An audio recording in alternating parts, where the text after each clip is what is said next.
Hey guys, with the 10-week deadline, I think it's time to start with the drive shafts. So that's what I'm doing now. Let me show you. So here I have the drive shafts from the Mitsubishi Outlander, and I've cut them off now. So the inner CV joint is separated from these ones. So these are pretty much scrap metal. I will not be using this one. For the outer CV joint, I have brand new ones installed, as you can see here. They're not lubricated at all right now. And I will be using the outer part of the original drive shafts from the Mini. So as you can see now, I have the subframe out again. And I have inserted the inner part of the drive shafts, as you can see here. So these spin quite nice and free here in the differential. So on this side, it's a quite tight fit. You can see you have the battery box just like 1 centimeter from it. And then you also have some cables going right on top of it. But it fits really nicely. So let me show you from this angle as well here. So yeah, this one goes in and out and up and down, sideways as well. And another thing I want to do, of course, is to paint this one. It's rusty and old, doesn't look so neat. Another thing to note here is that I'm quite happy that the oil level inside the differential here is just below, maybe you can see it even there, just below the outboard, so no oil has been seeping out here as when I've opened this up.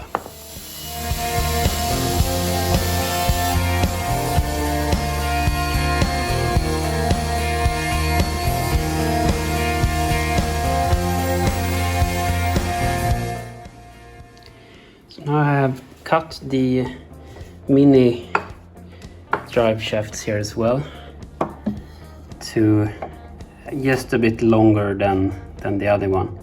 So you can see they are overlapping there.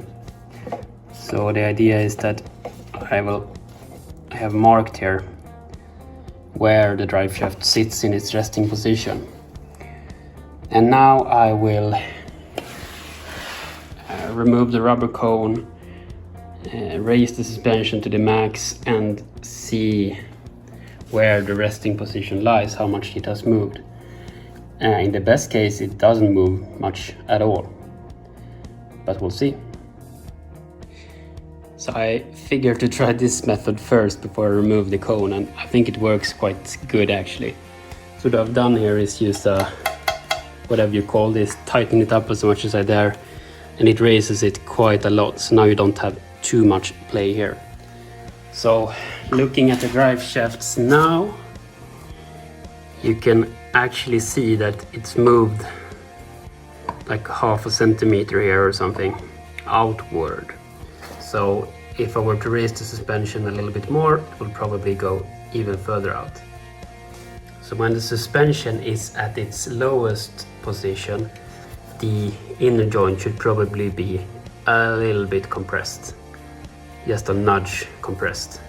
But otherwise you see it moves quite little and you have quite a lot of play here. So it's not very,